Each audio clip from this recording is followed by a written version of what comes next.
Coming up on this episode of Inside the Epicenter.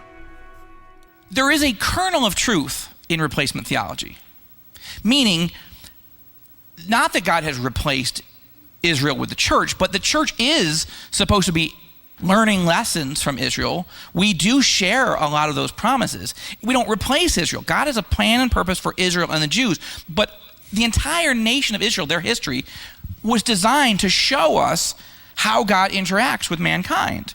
And so, of course, there are lessons. Of course, you can look at the nation of Israel and then say, well, how does that apply to the church? We do it every day when we teach scriptures. We say, this is what Moses went through, and this is how we need to learn. And this is what David went through, and this is how we did.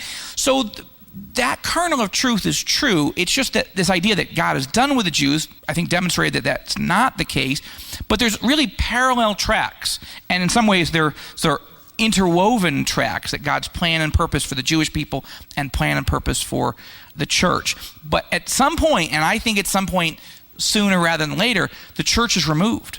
And then Israel, which has obviously been reborn, gaining ground in terms of its size and its importance in history, it's going to be the centerpiece, not the United States, not China, not Moscow, not London. Israel is going to be the centerpiece